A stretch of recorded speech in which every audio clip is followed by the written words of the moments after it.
RPSC द्वारा इस वर्ष के अंत में आयोजित होने वाली है इस साल की सबसे बड़ी और सबसे बहुप्रतीक्षित भर्ती परीक्षा ईओआरओ भर्ती परीक्षा। क्या है ये ईओआरओ, कितनी ग्रेड पे के लिए हमें इसमें सेलेक्ट किया जाता है, साथ ही में इसका सिलेबस क्या रहता है, कितने पेपर इसमें होते हैं, परीक्षा की स्कीम क्या रहने वाली है, परीक्षा कब होगी और कैसे पहली बार में विद्यार्थियों सिलेक्शन वाला स्ट्रेटेजी बनाया जाए, एग्जाम पैटर्न क्या रहेगा, इन सभी मुद्दों पर आज हम बात करने वाले हैं। तो आपसे निवेदन है कि वीडियो को एंड तक जरूर देखें, क्योंकि आज हम बात करने वाले हैं ईओआरओ भर्ती परीक्षा की।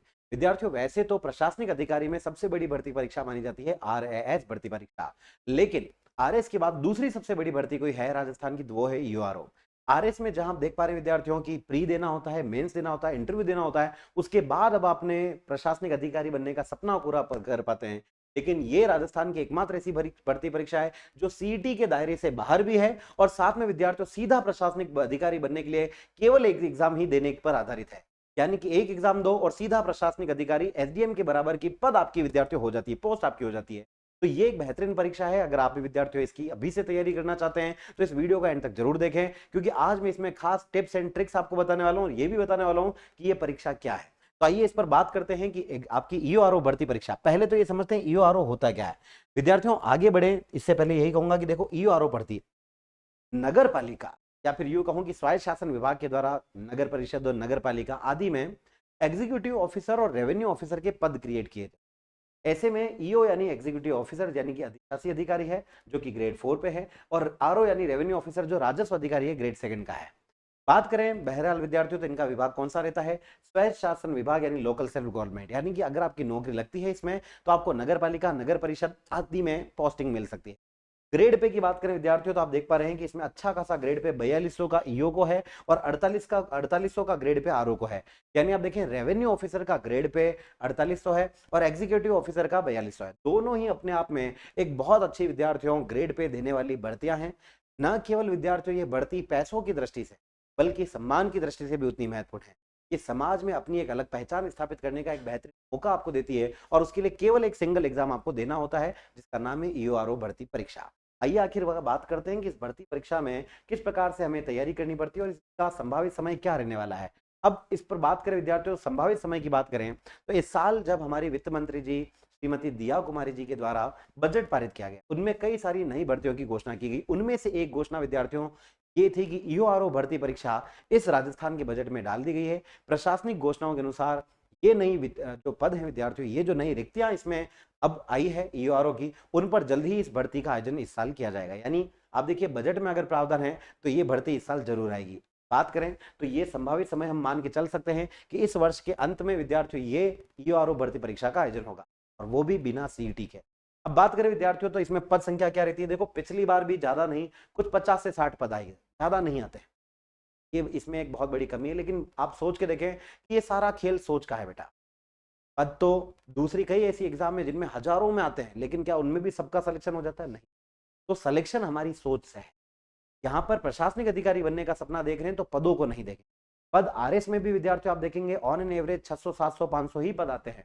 और ये भर्ती विद्यार्थियों जो नगर पालिका यानी स्वायत्त शासन विभाग के अंतर्गत आ रही है, इसमें पिछली बार लगभग 50-60 पद के आसपास ये भर्ती थी और इस बार मान के चलें 80 से 100 या यूं कहूं कि 100 से 120 पदों के आसपास ये भर्ती रहने वाली है। 100 से 120 पद विद्यार्थी। लेकिन सबसे अच्छी बात क्या है कि आरपीएससी इसकी जल्द ही ऑफिशियल नोटिफिकेशन यानी कि वैकेंसी को जारी कर देगा। अब अगर आरपीएससी इसका वैकेंसी का नोटिफिकेशन जारी करता है तो 3 माह के अंदर इसका एग्जाम करवा दिया जाएगा। लेकिन सिलेबस इतना बड़ा है कि अगर आप विद्यार्थी इसको पढ़ने जाएंगे तो सिलेबस आपका 3 महीने में पूरा नहीं होगा। यानी इसको पढ़ने के लिए 6 महीने का समय चाहिए। जो इंसान अपनी सोच के साथ, अपने दृढ़ विश्वास के साथ, अपने आत्मविश्वास के साथ, अपने आप पर विश्वास करते हुए 6 महीने अगर हमें दे सकता है विद्यार्थियों, तो ये भर्ती उसका लिए सबसे एक भर्ती।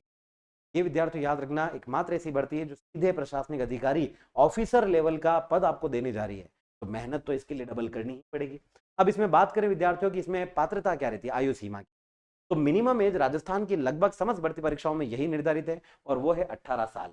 अगर आप 18 साल के हैं तो आप ये विद्यार्थियों एग्जाम दे सकते हैं। अगर 18 साल से कम के हैं तो ये एग्जाम आप नहीं दे पाएंगे, आवेदन करते। बात करें मैक्सिमम एज की तो 40 वर्ष की इसमें अधिकतम आयु सीमा है। यानी 40 वर्ष का व्यक्ति इसको दे सकता है। हालांकि बहरहाल देखा जाए तो जो हमारी कैटेगरी है, अगर हम एससी एसटी ओबीसी से हैं या अन्य किसी रिजर्व कैटेगरी से हैं तो उनके अनुसार विद्यार्थी इसमें 5 साल 10 साल की अन्य छूट भी दी जाती है। यानी कि महिलाओं को जैसे इसमें 5 साल की और छूट है, एससी एसटी कैटेगरी में उनकी अलग से छूट है। यानी 40 को आप मान के चलें 45 तक लगभग ये हो जाती है। तो 18 से 40-45 साल तक की उम्र में आप रहते हुए दे सकते हैं। डिपेंड करता है आपकी कैटेगरी कौन सी है उसके ऊपर। जनरल कैटेगरी या आपके यूं कहूँ नॉन रिजर्व में 40 साल है, और जो रिजर्व कैटेगरी है उनको इनमें शिथिलता दी गई। बात करें तो भारत में किसी भी मान्यता प्राप्त से आप विश्वविद्यालय से, यूनिवर्सिटी से आपकी क्या होनी चाहिए, ग्रेजुएशन यानी स्नातक होना जरूरी है। अगर आप ग्रेजुएट नहीं है तो इसमें भी डर की कोई बात नहीं। पहली बात ये याद रखेंगे कि अगर आप लास्ट ईयर में हैं अपनी ग्रेजुएशन के, तो अंतिम वर्ष के छात्र भी आवेदन के लिए पात्र हैं। बस शर्त इतनी सी है, जिस दिन इस एग्जाम का रिजल्ट आएगा तब तक आपकी जो डिग्री है ग्रेजुएशन की वो आपके पास पूरी होनी चाहिए। अगर आपके पास स्नातक नहीं है तो कोई दिक्कत वाली बात नहीं है, लेकिन लास्ट ईयर अपीयरिंग में आप इसका फॉर्म डाल सकते हैं। यानी कि आप सोच के देखें कि ग्रेजुएशन के बाद ये एक हमारी तैयारी के लिए बेहतरीन अवसर है, सबसे सुनहरा अवसर है ईओआरओ भर्ती परीक्षा का। इसमें एक बेसिक सी बात याद रखना कि जो भी विद्यार्थी इसकी तैयारी करे उसको हिंदी यानी देवनागरी लिपि और राजस्थान की कल्चर का थोड़ा बहुत ज्ञान होना जरूरी है। हालांकि मैं डिटेल में भी बताने वाला हूं कि इसमें किस प्रकार से हमें सिलेबस की तैयारी करनी है। तो ये रहा आपका विद्यार्थियों एग्जाम पैटर्न या एग्जाम की स्कीम। तो आप देख पा रहे हैं विद्यार्थियों, कुल इसमें दो भागों में ये भर्ती परीक्षा आयोजित होती है, पार्ट 1 और पार्ट 2। पार्ट ए जो है विद्यार्थियों, भाग अ, ये सामान्य ज्ञान यानी राजस्थान जीके, कॉन्स्टिट्यूशन और करंट अफेयर पर आधारित है, और कुल 80 सवाल आते हैं और हर सवाल 1 नंबर का यानी 80 का ये रहता है पार्ट ए। पार्ट बी भी उतना ही इंपॉर्टेंट है विद्यार्थियों, जिसमें राजस्थान के नगर पालिका अधिनियम 2009 और साथ में इससे जुड़ी हुई विद्यार्थियों आपकी जितनी भी योजना है वो आपको पढ़नी है, जो 40 अंकों की है, और 40 ही इसके विद्यार्थियों प्रश्न आते हैं। यानी आप देख पा रहे हैं टोटल वेटेज बात करें तो पहली चीज तो सारे सवाल एमसीक्यू बेस्ड आते हैं, यानी कि सारे के सारे ऑब्जेक्टिव टाइप हैं। 2 घंटे का समय दिया जाता है, और जी हाँ, नेगेटिव मार्किंग भी इसमें है, 1/3 नेगेटिव मार्किंग, यानी अगर 3 सवाल गलत हुए लगातार तो एक सही सवाल के भी नंबर काट लिए जाएंगे। तो यानी 1/3 नेगेटिव मार्किंग इसमें है। कुल 120 सवाल इसमें है, जिसमें से 80 सवाल जीके जीएस पर आधारित, और विद्यार्थियों 40 सवाल नगर पालिका अधिनियम और योजनाओं पर आधारित है। 120 सवाल और विद्यार्थियों 120 अंकों की यह परीक्षा है।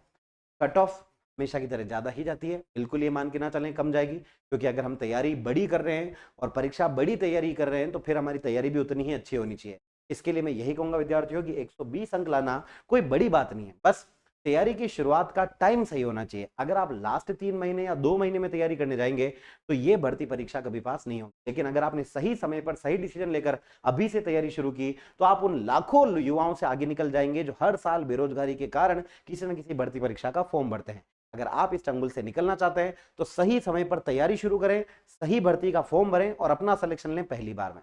बात करें इसका पार्ट 1 जो है विद्यार्थियों जीके पर आधारित, उसमें हमें क्या पढ़ना है, राजस्थान की हिस्ट्री और कल्चर पढ़नी है, जिसमें राजस्थान के प्रमुख राजवंश, स्वतंत्रता के आंदोलन, एकीकरण, लोक देव देवता, मेले त्योहार, स्थापत्य कला, किले महल आदि आपको राजस्थान की हिस्ट्री और आपके कल्चर में कवर करने होते हैं।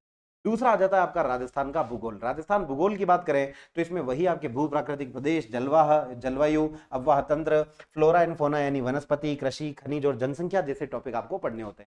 यानी 2-3 सब्जेक्ट जो है विद्यार्थियों, इसमें राजस्थान की हिस्ट्री, कल्चर और राजस्थान की ज्योग्राफी आपको अति उत्तम तरीके से, बेस्ट तरीके से प्रिपेयर करनी होती है। बात करें विद्यार्थियों इसके बाद संविधान के बारे में क्या क्या पढ़ना होता है, तो ये एक ऐसा टॉपिक है विद्यार्थियों जहां पर पॉलिटिकल के सवाल अच्छे खासे इस तरह के आते हैं। पिछली बार भी जब जीके का पेपर आया था उसमें पॉलिटिकल के सवाल इस स्तर के थे कि बच्चों को नगरपालिका अधिनियम से भी ज्यादा कठिन वो लग रहे थे। यानी कि पॉलिटी अच्छे से पढ़े, क्योंकि अगर आप एक अधिकारी बनना चाह रहे हैं तो आपको कानून के बारे में ध्यान होना जरूरी है। कानून नहीं पता है तो आप इस भर्ती परीक्षा को पास नहीं कर पाएंगे। तो कानून के लिए आपको इंडियन कॉन्स्टिट्यूशन यानी कि आपको भारतीय संविधान और राजनीति की परख और पहचान के साथ साथ नॉलेज होना जरूरी है। इसमें आपको भारत का संविधान का ढांचा, संविधान सभा क्या थी, उसकी हिस्ट्री क्या है, विशेषता क्या है, फंडामेंटल राइट्स क्या है, हमारे मूल अधिकार, नीति निर्देशक तत्व क्या है, डीपीएसपी, मूल कर्तव्य फंडामेंटल ड्यूटीज क्या है, ये सभी बातें आपको पता होनी चाहिए। पॉलिटिकल सिस्टम की बात करें राजनीतिक व्यवस्था की, तो इसमें आपको राष्ट्रपति, प्रधानमंत्री, संसद, हाई कोर्ट, सुप्रीम कोर्ट आदि के बारे में पता होना चाहिए, और साथ में जिला प्रशासन के बारे में, और उनमें भी विशेष पंचायत के साथ साथ स्थानीय प्रशासन की आपको विशेष जानकारी होनी चाहिए और सारे अनुच्छेद याद होनी चाहिए।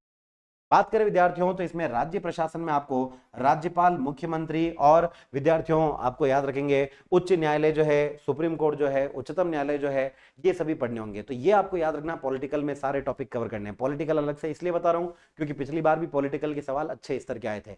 जीके में आप विद्यार्थियों हिस्ट्री अच्छे से पढ़ सकते हैं और कल्चर अच्छे से पढ़ सकते हैं, लेकिन अगर पॉलिटिकल में आपकी पकड़ नहीं है तो आप ये भर्ती परीक्षा पास नहीं कर पाएंगे। विशेष ध्यान दें, तो पॉलिटिकल पर अपनी विशेष पकड़ बनाएं। बात करें विद्यार्थियों अब भाग बी की, पार्ट बी क्या रहता है। पार्ट बी आप जैसा कि देख पा रहे हैं, इसमें नगर पालिकाओं को लेकर एक अधिनियम आता है, नगर पालिका अधिनियम 2009। हालांकि इसमें संशोधन अधिनियम भी पढ़ना है और जो समय के साथ संशोधन किए गए वो भी आपको पढ़ना है, यानी पुराना अधिनियम और नया अधिनियम दोनों पढ़ना है। अब इस अनुभाग में आपको विद्यार्थी याद रखना इंपॉर्टेंट क्या चीजें पढ़नी है, नगर पालिकाओं का गठन कैसे होता है, उनका शासन कैसे है, उनका कार्य संचालन, उनकी वार्ड समितियां कैसे कार्य करती है, तब नगर पालिका की संपत्ति और वित्त क्या है, नगर पालिका का राजस्व और निधि क्या है, उनमें बनने वाली कमिटीज क्या है, टाइम पीरियड क्या है, डेडलाइन क्या है, इनसे संबंधित समस्त पार्ट आपको नगर पालिका अधिनियम के पढ़ने होते हैं। याद रखना विद्यार्थियों, आपके सिलेक्शन में 40 अंकों का वेटेज इस पार्ट बी का है, यानी जीके आपके द्वारा आपके साथ साथ कई ऐसे युवा होंगे जो इसकी तैयारी करते समय बहुत अच्छे से प्रिपेयर कर लेंगे, लेकिन पार्ट बी जो है विद्यार्थियों, इस पर पकड़ ना होने की वजह से अक्सर विद्यार्थी मात खा जाते हैं और उनका सिलेक्शन नहीं हो पाता। ये आपके विद्यार्थियों एक बहुत इंपॉर्टेंट रोल प्ले करने वाला है आपके सिलेक्शन में। तो अगर आप अपना सिलेक्शन लेना चाहते हैं तो पार्ट बी बहुत अच्छे से प्रिपेयर करें, इससे बिल्कुल भी समझौता ना करें। बात करें विद्यार्थियों आखिरकार कि इसमें कौन कौन सी योजनाएं आपके पूछी जाती है करंट अफेयर में, तो विद्यार्थियों याद रखना इसमें लगभग 9 से 10 या 11 योजनाएं हैं, जिसमें अमृत योजना, हृदय योजना है ना, इसके अलावा अंत्योदय योजना, इंदिरा गांधी रसोई योजना हो गई, स्वच्छ भारत मिशन हो गया, जल जीवन मिशन हो गया, ये सारे मिशन योजनाएं आपको पूछी जाती है और डिटेल में पूछी जाती है। तो ये छोटी छोटी बातें याद रखें कि इन योजनाओं से डिटेल में सवाल आते हैं और इनमें विद्यार्थियों आर्थिक समीक्षा से संबंधित भी सवाल आते हैं, यानी डेटा आपको हर तरीके से पढ़ना है, आपको करंट का भी पढ़ना है, स्टैटिक का पढ़ना है और जो नगर पालिका अधिनियम में है वो तो पढ़ना ही पढ़ना है। तो तीनों से योजनाओं को कंबाइन करते हुए पढ़ें, एक रोड मैप बना के चलें कि योजनाओं से एक भी सवाल आएगा तो बाहर नहीं जाएगा। अब इनमें आप देखो और भी कई सारी योजनाएं, जैसे पीएम स्वनिधि योजना, हृदय योजना, इंदिरा गांधी शहरी गारंटी योजना, नरेगा योजना, बहुत सारे मिशन जो हैं, जल स्वावलंबन अभियान आदि आपको पढ़ने हैं। तो ये लगभग 9-10 योजनाएं जो है बेटा बहुत आसान शब्दों में मैंने पिछली बार भी पढ़ाई थी, इस बार भी पढ़ूंगा और चिंता मत करो, इनमें से एक भी सवाल आपका बाहर नहीं जाएगा, ये मेरी गारंटी रही। अब बात करें विद्यार्थियों आखिरकार सिलेक्शन वाली हमारी स्ट्रेटेजी क्या रहनी चाहिए। पहली चीज, एक छोटी सी बात का याद रखें विद्यार्थियों कि इसमें पार्ट बी पर आप अपना विशेष ध्यान दें।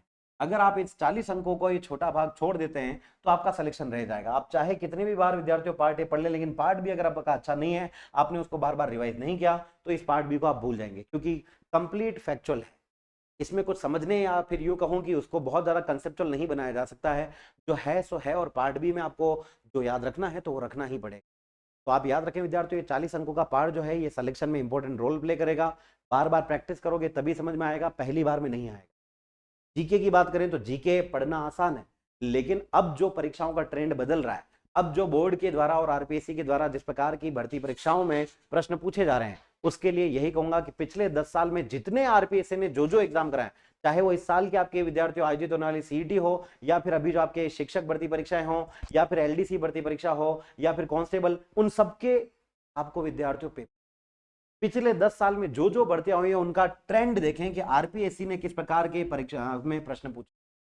क्योंकि आरपीएससी के धीरे धीरे विद्यार्थियों समय के साथ आप देखेंगे 2016 के बाद से परीक्षाओं के में पूछने के प्रश्नों का पैटर्न बदला, और इसका और अधिक प्रभाव और कंपटीशन का स्तर तब बढ़ा जब कोरोना आया। कोरोना के बाद से इसमें और अच्छे स्तर के प्रश्न पूछे जा रहे हैं, और विशेषकर 2024 के बाद से जो परीक्षा हो रही है उनमें तो विशेषकर विद्यार्थियों करंट अफेयर से जुड़े हुए बहुत अधिक प्रश्न हैं। तो करंट अफेयर में याद रखना विद्यार्थियों, आपको इकोनॉमिक रिव्यू, आर्थिक समीक्षा अच्छे से पढ़नी है, और जितनी भी फ्लैगशिप योजना है उन पर अपना प्राइम फोकस रखना है। एक भी सवाल इससे बाहर नहीं जाएगा, ऐसा विद्यार्थियों आपको आपकी तैयारी को करना है। रेगुलर मॉक टेस्ट नहीं लगाओगे और केवल सिलेबस पर ध्यान दोगे तो भी इस परीक्षा की कंपटीशन से बाहर हो जाओगे। रेगुलर प्रैक्टिस से आपको टाइम मैनेजमेंट सीखना है, परीक्षा में होने वाली सिली मिस्टेक्स, गलतियों से बचना है, आपको अपने इमोशन पर कंट्रोल करना है, इमोशन मैनेजमेंट करना है। ये एग्जाम विद्यार्थियों याद रखना बहुत ज्यादा पदों पर नहीं है, तो इसको तैयारी करते समय आप एक बात याद रखना, अगर आप इमोशन मैनेजमेंट कर सकते हैं, टाइम मैनेजमेंट कर सकते हैं, नॉलेज मैनेजमेंट कर सकते हैं, और नेगेटिव मार्किंग का भी मैनेजमेंट अगर आप कर सकते हैं, तभी इस एग्जाम की तैयारी करें। क्योंकि ये प्रशासनिक अधिकारी बनने का सपना हर कोई देखता है, लेकिन पूरा करने की काबिलियत, योग्यता बहुत कम लोगों में होती है। और अगर आप में वो योग्यता है तो विद्यार्थियों उसको हम सिलेक्शन में बदलने की काबिलियत आपके लिए रखते हैं। और पिछली बार भी विद्यार्थियों हमने इसमें बेहतरीन आप सबको परिणाम दिए थे, जिसमें हमने कई बार विद्यार्थियों को अच्छे से पढ़ाया। Online course, test series, regular updated content, current affair से रिलेटेड सभी जानकारियां हमने आपको हैंड टू हैंड अवेलेबल करवाई थी। तो इस बार भी हम आपके लिए तैयार हैं। तो आपसे ये निवेदन है कि अगर इस भर्ती परीक्षा की तैयारी कर रहे हैं तो अभी से लग जाए, क्योंकि परीक्षा का स्तर विद्यार्थियों अच्छा खासा होने वाला है। पिछली बार 50 पदों के लिए भी विद्यार्थियों या लगभग 1.96 लाख, लगभग मान के चले 2 लाख अभ्यर्थियों ने फॉर्म भरा था केवल 50 पदों के लिए। बात करें तो इस बार भी लगभग मान के चलेंगे 3 से 4 लाख फॉर्म भराएंगे अगर पद 100 से 120 के आसपास आते। कंपटीशन का लेवल बिल्कुल हाई यानी अधिक स्तर रहने वाला है, लेकिन पेपर का स्तर जो है बेटा वो कठिनाई का मॉडरेट रहने वाला है। कहने का मतलब क्या बेटा कि पिछली बार भी मॉडरेट लेवल का था, लेकिन कट ऑफ ज्यादा जाती है। कट ऑफ ज्यादा जाती है तो ट्रेंड गया, जब भर्ती परीक्षाओं की कट ऑफ 50% से कम जाती थी, 70% से कम, अब लगभग 80-85% कट ऑफ जा रही है। तो आपको कोशिश करनी है कि अपनी एक्यूरेसी लेवल को बढ़ाकर 85% से ज्यादा लाने का लक्ष्य रखें। पिछली बार भी 120 में से 106 लाने वालों का भी सिलेक्शन नहीं हुआ है, तो ज्यादा नंबर लाने जरूरी है। ये जिसकी आप तैयारी करने जा रहे हैं वो एग्जाम नहीं, कॉम्पिटिशन एग्जाम है। हाँ, पास होने वाले का सिलेक्शन नहीं, ज्यादा नंबर से पास होने वाले का सिलेक्शन होगा। यानी कि नॉलेज ज्यादा होना चाहिए, मेहनत दूसरों से ज्यादा होनी चाहिए, दृढ़ संकल्प दूसरों से ज्यादा होना चाहिए, ये प्रशासनिक अधिकारी बनने की इच्छा शक्ति दूसरों से ज्यादा होनी चाहिए। और अगर ये सब आप में है, इन सभी चीजों पर आप काम कर सकते हैं, तो हम आपके साथ, पूरा लक्ष्य परिवार आपके साथ। तो प्यारे विद्यार्थियों, यही कहूंगा कि अगर आप आरओईओ की तैयारी कर रहे हैं तो आपके लिए आपका अपना लक्ष्य परिवार आपको देने जा रहा है मात्र 2499 रुपए के नाम शुल्क में अपने लक्ष्य परिवार के ऑनलाइन एप्लीकेशन पर ये शानदार ऑनलाइन रिकॉर्डेड कोर्स। ये रेवेन्यू ऑफिसर और विद्यार्थियों सभी एग्जीक्यूटिव ऑफिसर के लिए बेहतरीन एक ऑनलाइन कोर्स होने वाला है जो मात्र 2499 रुपए में होगा। अब ये आपको लक्ष्य परिवार के एप्लीकेशन पर मिलेगा। इसमें आपको क्या मिलेगा? इसमें आपको best educators, audio lectures, high quality video, topic wise test series आपको मिल जाएगी, स्मार्ट पैनल पीडीएफ के साथ साथ प्रैक्टिस के लिए एमसीक्यू मिल जाएंगे, प्रीवियस ईयर के पेपर्स मिल जाएंगे, मॉडल पेपर, यानी कि सारी प्रॉब्लम्स का एक ही सॉल्यूशन है, आपका लक्ष्य क्लासेस उदयपुर का है। यहाँ पर जाएंगे तो आपको अलग से खुद से कोई मेहनत नहीं करनी पड़ेगी, सारी चीजें हमने रेडी टू यूज कंटेंट आपके लिए रख रखा है, चाहे वो पीवाईक्यू हो, मॉडल पेपर हो, मॉक टेस्ट हो, टॉपिक वाइज टेस्ट सीरीज हो, सब कुछ आपको यहाँ मिल जाएगा। तो विद्यार्थियों, इसकी तैयारी के लिए क्या करना है? अपने लक्ष्य को प्राप्त करने के लिए आज ही अपने लक्ष्य को चुनना है। नाम मात्र के शुल्क में विद्यार्थियों ऑनलाइन रिकॉर्डेड कोर्स अपने घर बैठे अपने सपनों को पूरा करने के लिए आज ही लेना है। इसके साथ ही विद्यार्थियों बात करें तो ऐसे ही और भी इंफॉर्मेटिव सेशंस और ईओआरओ को लेकर के आपके मन में कोई डाउट है तो आप मुझे वीडियो खत्म होने के बाद कमेंट करके बता सकते हैं। साथ ही विद्यार्थियों, आप हमारे सोशल मीडिया चैनल्स जैसे कि इंस्टाग्राम, फेसबुक और विद्यार्थियों व्हाट्सएप के अलावा टेलीग्राम चैनल से भी जुड़ सकते हैं, जहां पर और भी परीक्षा उपयोगी निःशुल्क कंटेंट और आगामी समस्त भर्ती परीक्षाओं के साथ साथ ईओआरओ भर्ती परीक्षा की भी विशेष जानकारी आपको उपलब्ध कराई जा रही है। तो जल्दी जाएं और हमारे सोशल मीडिया से जुड़ना ना भूलें। कोई डाउट है तो एक बड़ा भाई होने के नाते मेरा ये कर्तव्य है कि आपके सारे डाउट को सॉल्व किया जाए। वीडियो खत्म होने के बाद कमेंट करके बताना, मैं आपकी कोशिश करूंगा कि प्रत्येक सवाल का जवाब दूं। आज के लिए इतना ही। अपने सपनों को जारी रखें और इस बार 2026 में अपना प्रशासनिक अधिकारी बनने का सपना पूरा करें आपके अपने लक्ष्य परिवार के साथ।